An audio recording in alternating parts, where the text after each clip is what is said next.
Forget the standard terrible free agent meetings, like the time Carlos Delgado was reportedly so incensed by a GM's awkward rehearsed Spanish greeting that he walked away from a massive contract.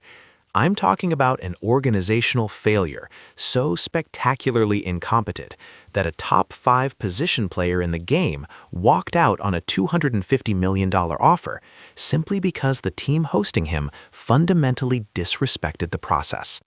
What if I told you the Philadelphia Phillies, the very franchise often mocked for its historical mishaps, were the immediate accidental beneficiaries of this historic blunder, gaining crucial, unchallenged access to Bo Bichette, not through superior bidding, but through pure, unintended, rival chaos? That is the high-stakes soap opera drama that 606 Prime News will uncover with you right now, as we dive deep into how the Phillies convinced one of baseball's most coveted young talents that South Philadelphia is the only destination left, and why this move signals a terrifying, all-in gamble on a championship window that is slamming shut.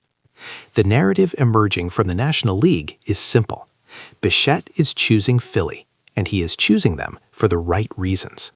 He evaluated the organization, not just the money, says veteran baseball columnist Mike Petroff. This isn't just about a paycheck. This is about being on the right side of history. Bichette sees a team featuring Turner, Harper, and Schwarber. He doesn't see a team built for 5 years from now. He sees a nuclear core ready to explode today, and he wants to stand at the epicenter. The specific data supports this. Bichette, who hit a blistering .311 last season, boasts a staggering MLB leading batting average of over 400 with runners in scoring position. He is the ultimate pressure hitter, precisely the type of presence the Phillies desperately lacked in those critical, cold October moments when the bats went silent. The competition evaporated, the Blue Jays and Dodgers surprisingly retreating, but the core reason wasn't always money. It was organizational competence, something Bichette reportedly praised highly in the Phillies front office and manager Don Mattingly's demeanor. Bichette sought stability and a first-class organization. And in a wild twist of fate, the Phillies delivered that perception when rivals falter. But this excitement is immediately tempered by the most volatile question in Philadelphia: defense.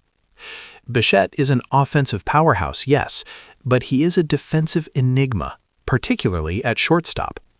The metrics scream danger. His defensive run saved was deep in the negative last year, a truly scary -18 at shortstop, making him functionally unusable there long-term, especially when Trey Turner is already entrenched. The immediate fan worry is simple: where do we put him, and who do we sacrifice? The common fear, insists former scouting director Emi Tanaka, is that you force him to third base, displacing Bohm, and then you expose that inconsistent throwing arm, which has historically shown poor accuracy, sailing 10 feet over the first baseman's head even more frequently than we already see. That's an invitation for disaster. However, Tanaka believes the solution lies in an audacious positional switch, suggesting Bichette at second base. Forget the long throw. Bichette's reaction time and range are elite. At second, you optimize the athlete and the bat, turning a potential defensive liability into merely a functional asset. And you keep Bryson Stott at third, where his glove truly shines, or even at short if Turner needs a day off. This is about maximizing offensive output, not satisfying traditional defensive roles. This brings us to the inevitable climax: the trade. You cannot sign Bo Bichette without dealing either Alec Bohm or Bryson Stott. The team is already cap-strapped, and Bichette's acquisition is an emphatic statement from President of Baseball Operations Dave Dombrowski that the time for patience is over. Many will argue that Dombrowski is simply repeating his old bad habits, liquidating the farm system to chase a ring. But hold that thought. The elite prospects, Andrew Painter, Mick Abel, Justin Crawford, are largely still there. Dombrowski isn't emptying the tank, he's leveraging the middle talent. This leads to the most logical, painful plot twist. Alec Bohm is the immediate trade bait. If you sign Bichette, you trade Bohm immediately, declares analyst Sam Graves. You use his age, his remaining arbitration control, and the fact that he still carries value to GMs who need a competent corner infielder. The target must be a catcher. The weakness on this roster isn't just the bullpen or the lack of another power bat, it's the massive hole behind the plate. Graves proposes a stunning trade, Bohm plus a mid-tier pitching prospect for a defensive wizard catcher like Jose Trevino from the Yankees, or perhaps pushing into the Cardinals' depth if they move Arenado and need youth. Phillies fans are so exasperated with the uncertainty at third base that many are reportedly ready to trade Bohm for a handful of magic beans. Or as one frustrated fan put it online, "I'm ready for 76-year-old Mike Schmidt to come out of retirement before I watch another Bohm throwing error in October."